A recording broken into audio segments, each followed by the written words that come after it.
Iniciativa privativa, reservada ou exclusiva. Em que consiste? É aquela atribuída pela Constituição a determinada pessoa, órgão ou autoridade. Nós temos alguns exemplos. Artigo 61, parágrafo 1º, 93, caput, 96, inciso 2, todos da Constituição Federal.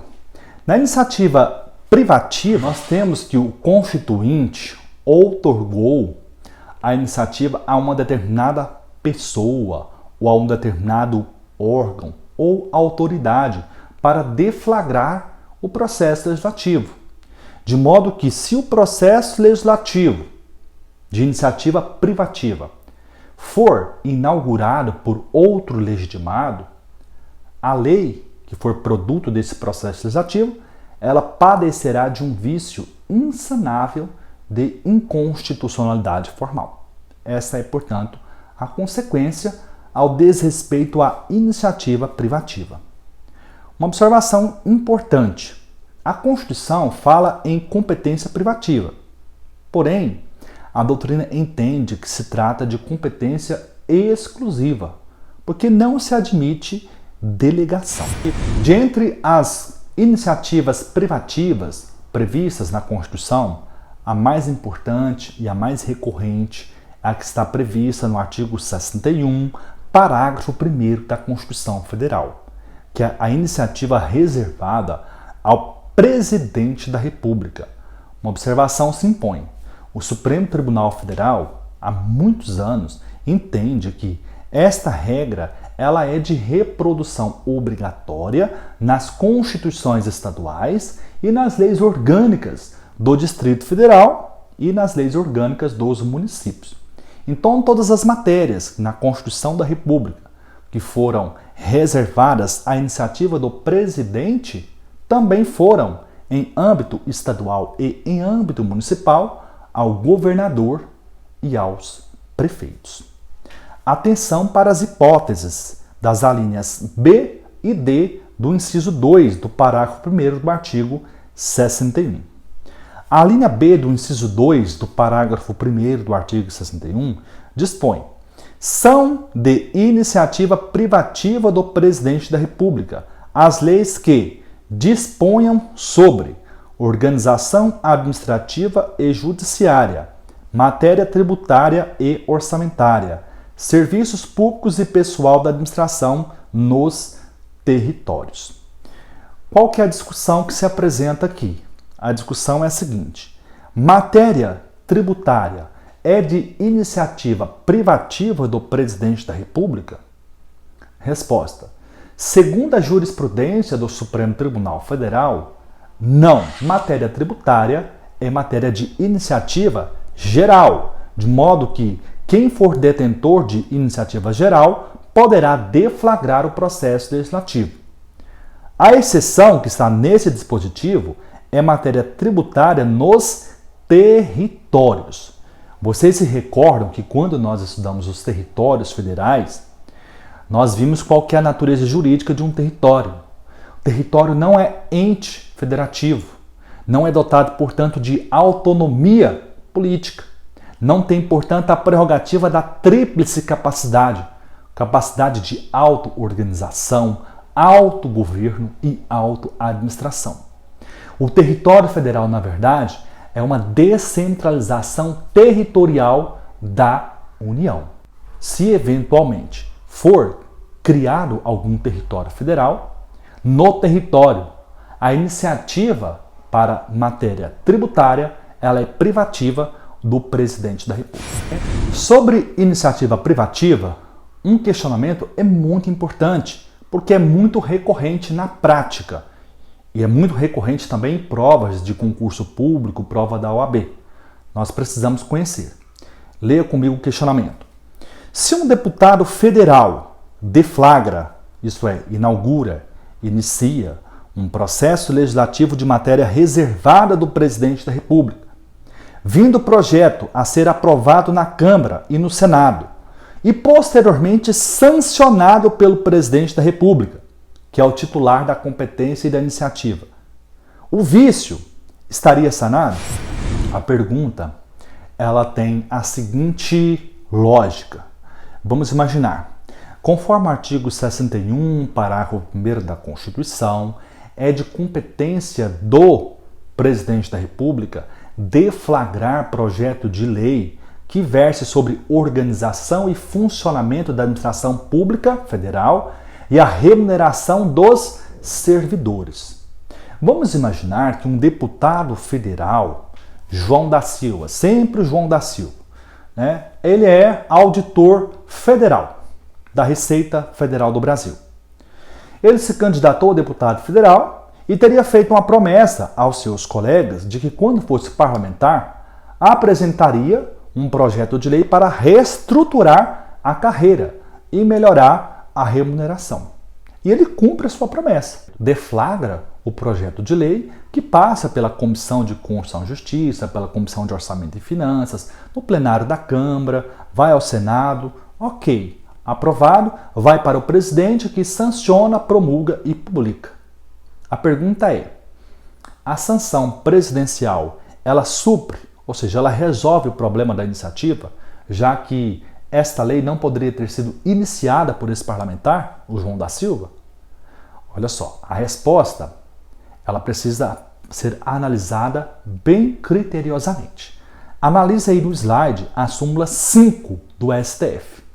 A súmula 5 do STF diz: a sanção do projeto supre a falta de iniciativa do Poder Executivo.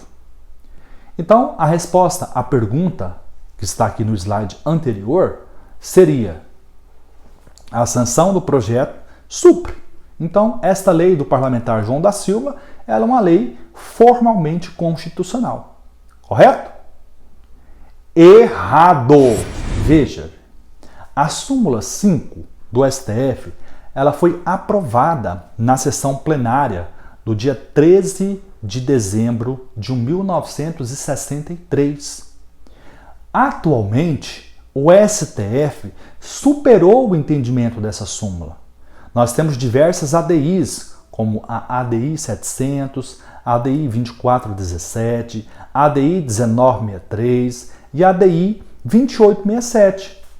Em todas essas ADIs, o Supremo Tribunal Federal se posicionou no sentido de que a súmula 5 foi superada, de modo que a sanção presidencial não convalida vício de iniciativa. Ocorre que a doutrina ainda se mantém dividida sobre o tema. Por exemplo, o José Afonso da Silva, ele entende que a súmula ela prevalece. Já o Manuel Gonçalves Ferreira Filho, ele questiona a súmula 5, e é o entendimento dele que subsidiou a virada jurisprudencial do STF. Iniciativa de lei popular. Conforme vimos, no artigo 61 da Constituição, o legislador constituinte previu que o povo, ou seja, os cidadãos, são detentores de iniciativa. O regramento constitucional sobre o tema está no artigo 61, parágrafo 2º. Em se tratando da iniciativa popular, em âmbito federal principalmente, nós temos duas regras importantes que estão previstas na Lei 9709 de 98. Quais são essas regras? A primeira delas é que o projeto não pode versar sobre mais de um tema. E a segunda regra é que esse projeto não pode ser rejeitado por vício de forma. O projeto de lei de iniciativa popular, ele não pode versar sobre mais de um tema. Vamos exemplificar. Vamos imaginar que o povo, por meio de um projeto de lei de iniciativa popular, pretendam majorar as penas dos crimes contra a administração pública, tornando-os, inclusive, hediondos. Isso é possível? Sim, plenamente possível. Mas imagine que no mesmo projeto de lei haja tratamento de uma regra de direito eleitoral. Isso seria possível? Não, não seria possível. No caso, o ideal é que tramitem dois projetos de lei de iniciativa popular, um sobre a matéria eleitoral e outro sobre a matéria criminal. O que não se admite é que em um único projeto de lei estejam os dois temas, direito penal e direito eleitoral. A outra observação é que o projeto não pode ser rejeitado por vício de forma. Nós veremos mais adiante que o presidente da Casa Legislativa, quando recebe o projeto de lei, ele vai fazer um juízo de admissibilidade, que pode ser positivo ou pode ser negativo. Uma das hipóteses em que o presidente da Casa vai rejeitar o projeto de lei é quando ele tiver algum vício de forma. Ocorre que, em se tratando de projeto de lei de iniciativa popular, o presidente da Casa não poderá rejeitá-lo. A regra é que o órgão competente da Câmara dos Deputados vai ter que fazer a correção das eventuais impropriedades. Uma questão muito comum. As regras previstas na Constituição Federal para a proposta de iniciativa popular de lei são de reprodução obrigatória nos estados, no Distrito Federal e nos municípios? A resposta é não, não são. Na esfera federal, deve ser observada a regra do artigo 61, parágrafo 2º. Na esfera estadual e distrital, nós temos a regra do artigo 27, parágrafo 4º. E, na esfera municipal, nós temos a regra do artigo 29, inciso 13. Em âmbito federal, para que você memorize quais são os requisitos, nós temos o mnemônico 1503. Percebam, 1% da assinatura do eleitorado nacional, divididos em pelo menos 5 Estados-membros, e em cada Estado-membro manifestando no mínimo 0,3% dos eleitores. Observem um detalhe, é 1% do eleitorado nacional. Não confunda eleitorado com população. População é numericamente maior do que eleitorado.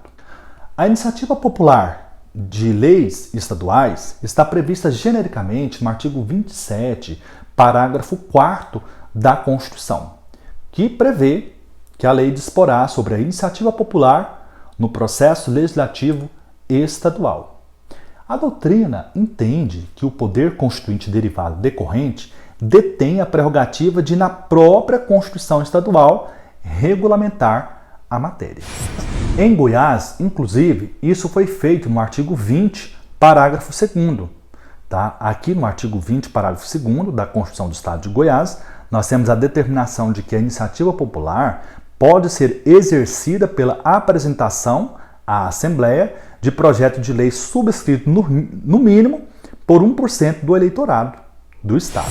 Depois vocês acompanham nos slides aí alguns exemplos, tá, da quantidade de eleitores no Estado de Goiás e quantas assinaturas seriam necessárias para que um projeto fosse apresentado à Assembleia Legislativa. Em âmbito municipal, a Constituição Federal estatui no artigo 29, inciso 13, que os projetos de lei municipal de iniciativa popular deverão ser subscritos por, no mínimo, 5% do eleitorado.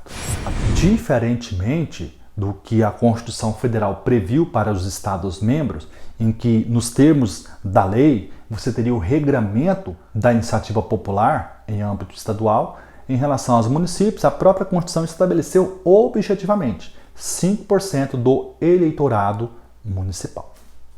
Para encerrar nesse bloco sobre iniciativa, nós temos que sanção presidencial não convalida vício de iniciativa.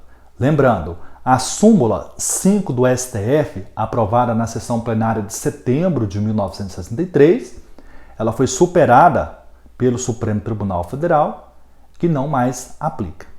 A doutrina entende, com base no magistério do professor José Afonso da Silva, que a iniciativa popular de lei só é possível para as hipóteses de iniciativa geral.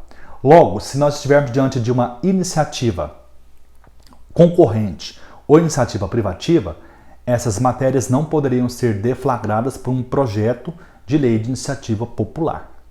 Lembrando que a Constituição não prevê expressamente a possibilidade de iniciativa popular de PEC. E aqui eu remeto para vocês para um bloco anterior em que esse tema foi tratado com mais detalhes. E que nós encerramos esse vídeo, continuaremos no próximo bloco. Até lá!